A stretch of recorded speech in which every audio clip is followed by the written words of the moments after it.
संसार में लोग सोए पड़े हैं।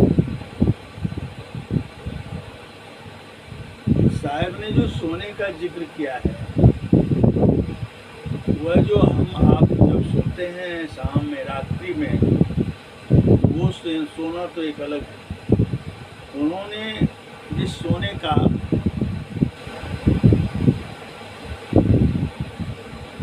की बात बताई उन साहब ने, वह सोना माया में सोना है,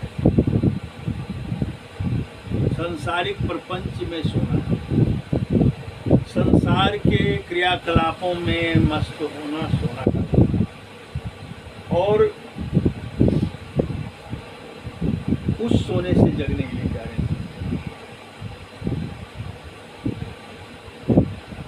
का सोवे सुमरन के बेरिया। साहब ने कहा कि सुमरन का समय है या मानव तन, मानव जीवन, मनुष्य का शरीर जो मिला हुआ है, वह सुमरन के लिए मिला है, सुमरन के लिए, लेकिन इसे सोकर बिता दिया। साहब ने एक जिक्र भी किया है, खाया पिया खाए के सोया पांव पसार, मूर्ख मन जाना नहीं क्या हम क्या संसार। हम क्या है, संसार क्या है, इसके विषय में कोई चिंतन नहीं है, कोई विचार नहीं है, इसे जानने का कोई प्रयास नहीं है। तो मानव तन पाकर के ऐसा जीना किसी काम का जीना नहीं। इसे ही संतों ने पशुवत जीने का नाम लिया है। पशुओं की तरह, पशु ही तो खा पी करके सो जाते हैं और खाने के लिए काम करते हैं, जो भी करते हैं, लेकिन हम मनुष्य हैं, शरीर मनुष्य का तन मिला हुआ है। ये अवसर अमूल्य अवसर है। इसी अवसर को साहब ने दृष्टांत दिया है, का सोवे सुमरन के बेरिया। साहब शब्दों में गाए हैं, का सोवे सुमरन के बेरिया, का सोवे सुमरन के बेरिया, जिन सिरजा तिनकी सुधि नाही, जिन सिरजा तिनकी सुधि नाही, झखत फिरो झक झलनी झलरिया, का सोवो सुमरन के बेरिया, ओ का सोवो सुमरन के बेरिया। गुरु उपदेश संदेश कहतु है, गुरु उपदेश संदेश कहतु है, भजन करो चढ़ी गगन अटरिया, भजन करो चढ़ी गगन अटरिया, का सुमिरो क्या सोवो सुमरन के बेरिया, जिन सिरजा तिनकी सुधि नाही, झकत फिरो झक झलनी झलरिया, का सोवो सुमरन के बेरिया। हाँ नित उठी 5-25 का झगड़ा, नित उठी 5-25 का झगड़ा, व्याकुल मोरी सुरति सुंदरिया, व्याकुल मोरी सुरति सुंदरिया, का सोवो सुमरन के बेरिया, ओ का सोवो के बेरिया। कहे कबीर, कहे कबीर, सुनो भाई साधो। कहे कबीर, सुनो भाई साधो। भजन बिना तोरी सूनी डगरिया। भजन बिना तोरी सूनी डगरिया। कासो वो सुमिरन के बेरिया। कासो वो सुमिरन के बेरिया। साहब ने बताया कि सुमिरन का समय मिला है मानव तन। इस समय आलस निद्रा त्याग करके भजन में लगने का समय है। तो सोने में व्यतीत करते हैं लोग, खाते हैं पीते हैं, मौज लेते हैं संसार का और फिर सो जाते हैं, फिर जगते हैं, फिर वही काम होता है। इसलिए साहब ने चेतावनी दी है हम लोगों को, का सोजो सोवो सुमरन के बेरिया। इस सुमरन का समय मिला है, इसमें क्या सोकर समय गुजर करते हो।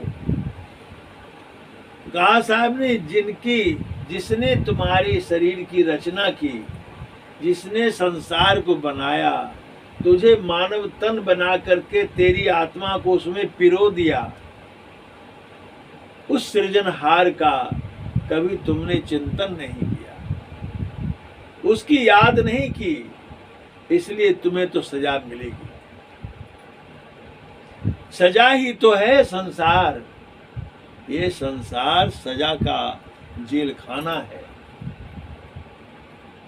इसके पानी पवन और आकाश पाताल ये सब मिला करके एक जेल खाना है। इसमें हमें दे डाला गया है और दुख भोग रहे हैं। कभी हंसते हैं, कभी रोते हैं, कभी किलकारियां लेते हैं। संसार के माया व्यामोह में सभी छटपटा रहे हैं। इसलिए सद्गुरु याद दिलाते हैं कि भाई सुमरन के समय सोना अच्छा नहीं है। ये भी समय बहुत कम है, बहुत कम समय है। इसमें आलस ना करो और अब जतन करो सृजनहार को सुमरने का, उसकी यादों को याद करने का। साहिब कहते हैं, जिन सृजा तिनकी सुधि नाही।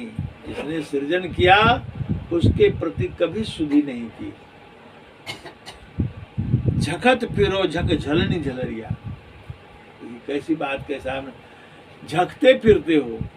अरे ये ने बेटा हुआ तो नौकरी नहीं हुई, नौकरी नहीं हुई, शादी भी नहीं है, पोता पोती नहीं है, पोता पोती है तो पोता पोती को बेटा नहीं हुआ है। नाना प्रकार की बातें हैं। सब लोग सोचते हैं कि ये हो जाए वो हो जाए। अरे होगा कैसे? तुमने जो कमाई की है पूर्व जन्म में जितना, उसी के मुताबिक होगा ना। यहाँ किसी को कोई कुछ नहीं देता है। आपने जो कमाई किया है, राठी प्रवचन में कह रहे थे कि वो प्रारब्ध में जो लिखा है, जो बना है, तैयार होके आया है, वह तो होकर ही रहेगा, उसको कोई काटने वाला नहीं। आप अपने मन से सोचते हैं, मन से ही दुखी होते हैं, मन से ही सुखी होते हैं, मन से ही फूलने भी लगते हैं। ये मन का विषय है, ये भी विषय है, ये दुख का जंजाल है। कुछ नहीं सोचें, उसकी जगह पर जो रुखा सुखा हो रहा है वो ग्रहण करते हुए केवल मालिक का सुमरन करें, उन्हीं का चिंतन करें। इस संसार में कोई सुखी नहीं हुआ आज तक। देखिए आंख खोल करके, बड़े बड़े राजा महाराजा घर द्वार छोड़ करके जंगल की राह लिए, पहाड़ की खाक छाने कहाँ कहाँ गए, बड़े बड़े योगी हो गए।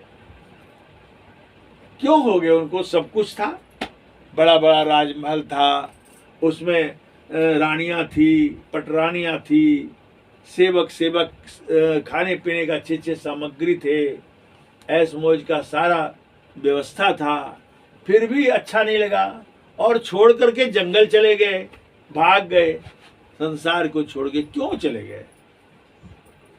उसे सुख नहीं लगा, सुख सा नहीं लगा, उसमें दुख लगा। अज्ञान में लोग भटकते हैं, इसलिए साहब याद दिलाते हैं, काश हो वो सुमरन के बिरिया। तुमको सुमरन करने का समय मिला और उसे छोड़ करके संसार की कल्पना करते हो। अरे वो तो जो होने का होगा, हो रहा है। अब संसार के प्राणी ऐसे हैं कि संसार में देखते फलना व्यक्ति तो बहुत अच्छा है, हमको क्यों नहीं होता है वैसा। तो फलना व्यक्ति का अलग अलग संस्कार है, अलग अलग कमाई है, पूर्व जन्म में जो हुआ है उसी के अनुसार आपको फलीभूत होगा। उसकी चिंता छोड़ करके केवल चिंतन कीजिए। यही सौभाग्य है कि हमारा शरीर प्रभु ने हमें दे दिया, मानव तन, जिस कार्य के लिए उस कार्य को पूरा करें और ये कहें कि फिर जन्म नहीं लेना पड़े इस धरती पर। इस धरती पर जन्म लेना ही महादुख है, अभिशाप है। इसलिए ऐसी जुक्ति, ये भजन क्यों करते हैं?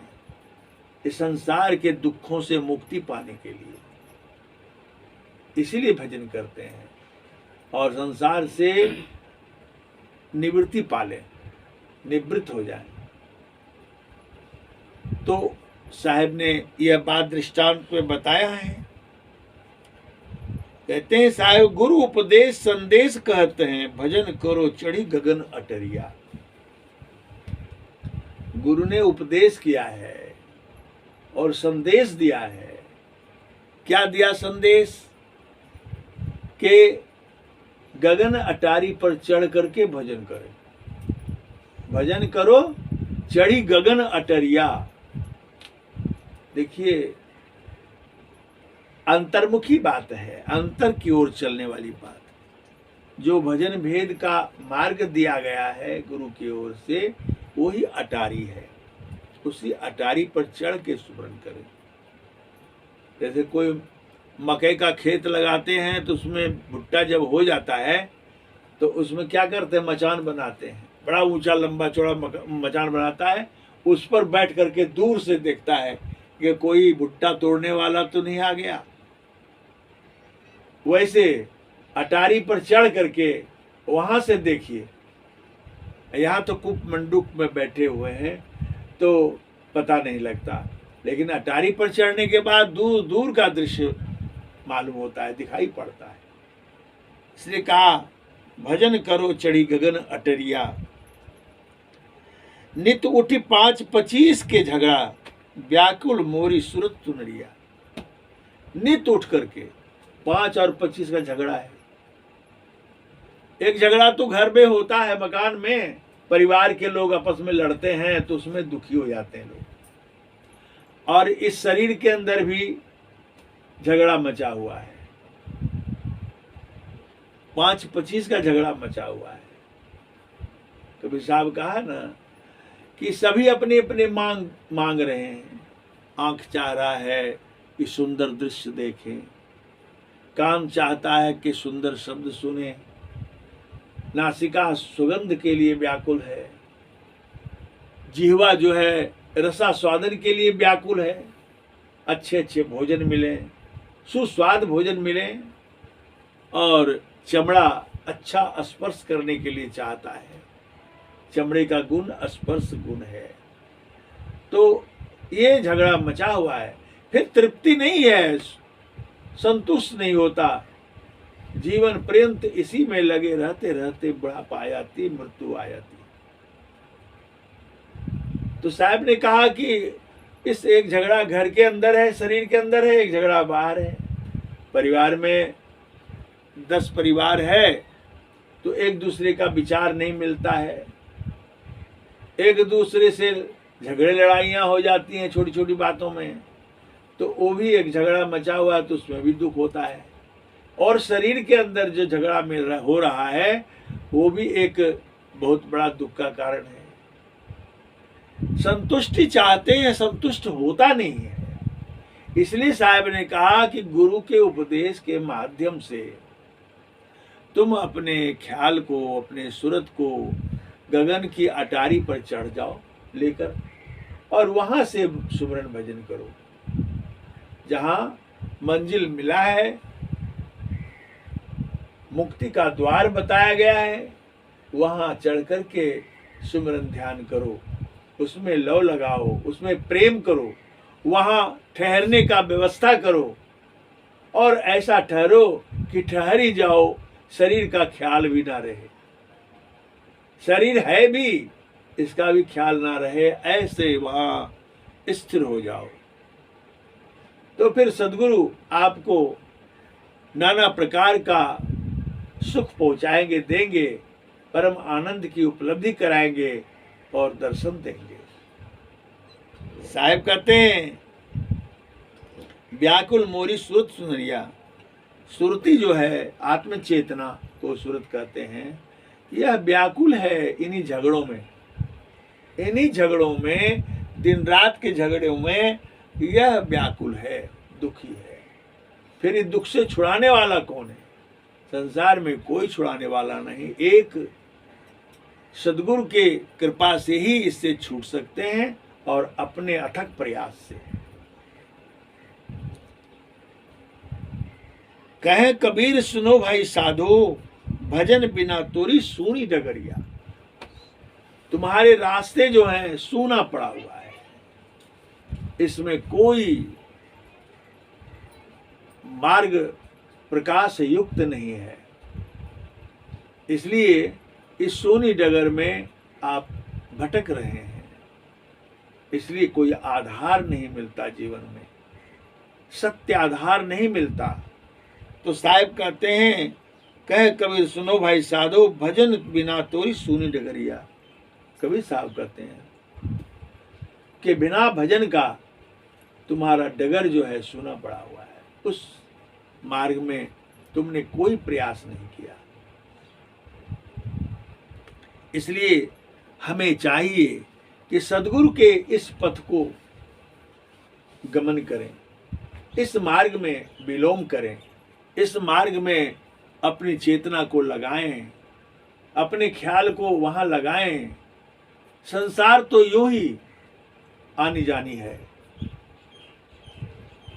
लोग को भ्रम होता है कि कोई देवी देवता या कोई महापुरुष, कोई ईश्वर भगवान जो है हमको दुख से छुड़ा देंगे। दुख से छुड़ाएंगे केवल गुरु, और गुरु के बातों पर रहने पर, गुरु के मार्गदर्शन को समझने पर, गुरु ने जो बताया है, स्थान भेद दिया है, उसमें समर्पित होने पर, तभी जो है संसार का सारा दुख दूर हो जाएगा, नहीं तो नहीं होगा। और यह व्यक्तिगत मामला है, किसी का कोई भरपाई नहीं कर सकता। अब है कि संसार में प्रचलित है, पत्नी पति के लिए पूजा पाठ उपासना अर्चना करती हैं तो पति को लाभ मिलता है। ये बात नहीं है। अध्यात्म जगत में स्पष्ट यह बात है कि जो भोजन करता है उसी का पेट भरता है। इसलिए जो करता है वही पाता है, दूसरे नहीं पा सकते हैं। इसलिए साहब ने कहा, धोती पोती बीनती और घोड़े का तंग, यह और उनसे ना बने गुरु सेवा सत्संग। गुरु की सेवा करना, सत्संग करना, पोथी पढ़ना, ये सब दूसरे से नहीं हो सकता है। स्वयं पढ़ना पड़ता है, स्वयं कुछ करना पड़ता है। तो भजन करना हो तो स्वयं करेंगे, दूसरे आपको नहीं कर देंगे। इसलिए कोई सेवा कराने का हो, संत जी आए हैं, गुरु जी आए हैं, तो नौकर को लगा दो सेवा में। माता पिता बूढ़े हो गए हैं तो नौकर को लगा दो माता पिता की सेवा करने में, तो नौकर फल पाएगा। हाँ, आप पैसा देते हैं, भाई मैं पैसा देके नौकर लगा दिया हूँ सेवा करने का, तो नौकर पैसा देते हैं तो पैसे भरना होगा, लेकिन सेवा का अवसर तो प्राप्त नहीं हुआ, वो तो नहीं मिलेगा, वो कभी नहीं मिलेगा। इसलिए जो है सेवा धोती पोती बिनती और घोड़े का तंग। घुड़सवारी करते हैं, घोड़े पर चढ़ने पर दूसरा का लगाम नहीं पकड़ेगा, हमें खुद घोड़े पर चढ़ने पर जो है लगाम कस करके घोड़े को चलाना पड़ेगा। इसलिए स्वयं करने की चीज है, स्वयं लव लगाने की चीज है। मन, एक तो मन ही चंचल है संसार में, मन हमेशा चंचल है, स्थिर नहीं होने देता है। तो इस मन को ही स्थिर करना है। मन एक घोड़ा है, इस पर जीन कसा करके चढ़ना, सवारी करना, ये भी बहुत बुद्धिमानी की बात है। मन बुद्धि के नियंत्रण में नहीं है, उल्टा हो गया है। मन दौड़ता है तो बुद्धि भी उसी का चिंतन करके उसी को सहयोग करता है। तो ये मन का नियंत्रण, बुद्धि का नियंत्रण नहीं है। बुद्धि मन के पीछे है और बुद्धि से विचार करने के लिए मिला है। मन जो कह रहा है उस पर विचार करें कि यह ठीक है कि नहीं है। तो बुद्धि का काम जब होगा तो आत्मा के अनुरूप होगा। इसलिए मन के का कहा न मानिए, मन है पक्का चोर। तो इसलिए करके ऐसा करना चाहिए। और सबसे पहले तो भजन करना चाहिए, भजन करना चाहिए, सुमरन करना चाहिए, खूब करना चाहिए, जितना कर सके। भजन करने के साथ साथ लोगों को अहंकार भी हो जाता है। हमने कुछ दृष्टि देखा, दृष्टि में कुछ झलक आई तो उसका भी अहंकार हो जाता है। क्यों होता है? सबका कारण मन ही है। और फिर पतन हो जाता है, फिर दृष्टि खत्म हो जाती है उसकी, दिखाई नहीं देता। ऐसे कई केसेस आते हैं, लोग बोलते हैं कि ऐसा ऐसा हो गया, ऐसा हो गया। हमने कहा कि इसलिए ऐसा हुआ कि आप जो ध्यान भजन करते हैं वह ध्यान में आपको गौरव होता है, एक प्रकार का आपको ये अहंकार पैदा होता है कि हमने कुछ पाया है। इसलिए उससे बचना चाहिए, भजन करने वाले को उससे अपने आप को बचाना चाहिए ताकि अहंकार ना उठ जाए। नहीं तो जो दृश्य में आ रहा है वो खत्म हो जाएगा। और जो अनुभव होता है तो वह किसी को कहना नहीं चाहिए, गुप्त रूप रखना चाहिए, तभी वह आगे बढ़ सकते हैं। तो इतना कह के वाणी को विराम देता हूँ। साहिब बंदगी।